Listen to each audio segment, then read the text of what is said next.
Comment trouver sa place face aux enfants des autres dans une famille recomposée? Peu abordée au cinéma, la question est au centre d'un film de Rebecca Zlotowski, avec Virginie Efira en Mageste. En salle mercredi, ce long métrage raconte l'histoire de Rachel, une prof de francaise autour de la quarantaine, sans enfant, qui tombe amoureuse d'Ali, papa d'une petite fille et fraîchement divorce.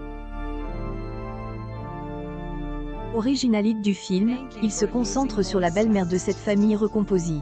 Comment aimer un enfant qui ne sera jamais vraiment le sien? Comment trouver sa place dans cette nouvelle famille? Quels liens perdureront en cas de rupture?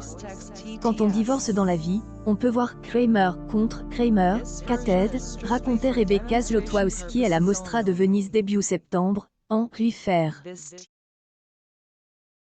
Mais, quand tu es belle-mère, tu n'as pas de film pour t'aider, quand ces personnages dans les contes ou les Disney sont souvent dans la méchanceté ou la rivalité.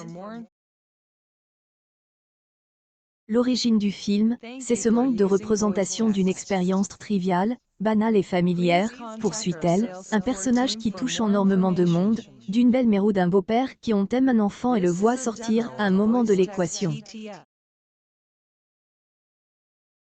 La réalisatrice de 42 ans confie avoir plutôt pensé au Depart adapter le roman de Romain Gary sur l'impuissance masculine avant de changer de braquet, pour raconter l'histoire d'une femme qui redoute aussi la baisse de sa fertilité.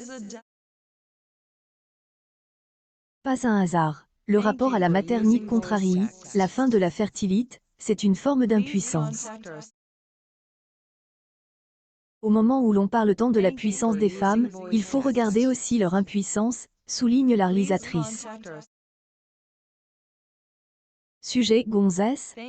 Aux côtes de Virginie Efira, Rochedis aime camp un père moderne, loin des standards virilistes, qui s'occupe de sa fillette, cuisine, lui lit des histoires. J'ai lu 4 films pour me déconstruire un peu personnellement et comprendre qu'un sujet féminin n'était pas un sujet mineur, reconnaît Rebecca Zlotowski, pourtant engagée sur ces questions devenues centrales pour l'industrie du cinéma. J'ai fait un film dans une centrale nucléaire, sur un circuit de moto, imprécis et des attentats, avec plein de spectaculaires et de situations où il fallait envoyer du lourd. J'avais une relation quasi phallique avec mes sujets, alors que ce sujet, j'avais peur de l'affronter. Une part de moi qui considérait encore que qu'était Gonzès.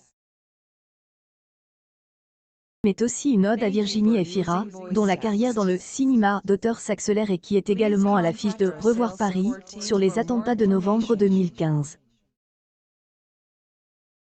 Chris raconte à l'AFP avoir été attiré par un personnage qui a fait plus que jamais vibrer des cordes intimes. Il n'est jamais représenté alors que c'est dans la vie de chacun, tout comme ce truc typiquement féminin du rapport à la maternité, du temps qu'on a. Avec ce rôle, pour lequel elle a notamment pensé au personnage féminin de Claude Sautet, j'ai eu l'impression de pouvoir faire des bonds dans le passe intime. Sans s'identifier totalement, Virginie Efira s'est reconnue à certains égards dans le personnage de Rachel. Un léger effacement, un manque de confiance en soi qui fait qu'on accepte les comportements de tout le monde en se disant chacun a ses raisons, le sourire comme politesse, comme pudeur. Les zones que j'ai fréquentées, confie l'actrice.